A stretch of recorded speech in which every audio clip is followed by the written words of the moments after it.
name is Douglas Bloch. I'm an author and a depression counselor. Welcome to your Depression Recovery channel, where each week we talk about practical tools and coping strategies for healing from anxiety and depression. The other day I was having lunch with my goddaughter. It had been about 6 weeks, actually more closer to 3 months since I've been discharged from the hospital. And she asked me what I was doing with myself. I said, well, in 30 minutes I'm going to leave here and leave the restaurant and go to a class on DBT, which means dialectical behavioral therapy. She said, why are you doing that? I said, well, it's part of a step-down process from the hospital. You see, for the first 6 weeks after I was discharged, I did something called the Intensive Outpatient Program, IOP. I went about 2 to 3 hours a day, 6 days a week, to these groups and these therapy sessions. Then after that, I went to a different program, DBT, which again stands for Dialectical Behavioral Therapy. It's a combination of Buddhist mindfulness and cognitive therapy.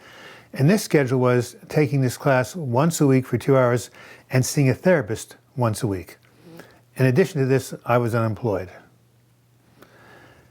As I explained this to Laura, I suddenly got embarrassed. I thought, oh my God, what must she think of me? I mean, I'm not working. I have this mental illness. None of her other adult role models, have this mental illness. I'm supposed to be a mentor to her. And she must think I'm weak or defective because of this condition that I have. And I felt really embarrassed and I felt less than I normally would. I felt less of myself than I normally would.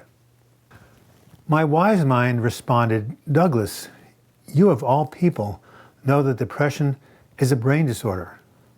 The brain is a physical organ, just like the heart or the lungs or the kidneys. If you went into the hospital to have an ulcer treated, would people think less of you? If you developed diabetes, would people see you as weak or defective? So why is there this stigma about a disorder of the brain? Perhaps it is because changes in brain chemistry also produce changes in behavior and personality.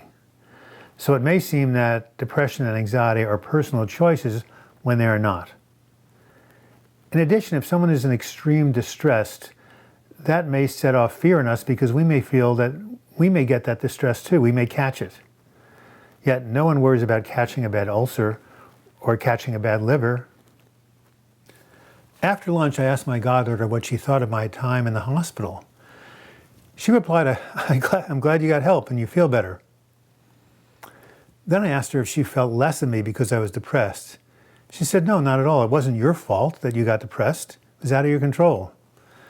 This helped me to feel better and think about myself as being okay instead of, again, defective because I have this disease. Therefore, if any of you happen to feel weak or defective or less than because of your depression or anxiety or other mental illness, remember the saying, God doesn't make junk. In fact, you're a strong individual. Otherwise, how could you have survived the pain that these disorders bring?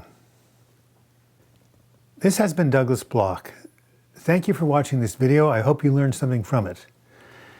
If you want to give me some feedback, you can write your comments in the comments section, or you can email me at douglasbloch@gmail.com. And if you want to learn more about this work, maybe subscribe to the channel or visit my website, healingfromdepression.com. Simply click on the links in the closing credits. And until we meet again, I wish you the best in your mental health recovery. Thank you for watching.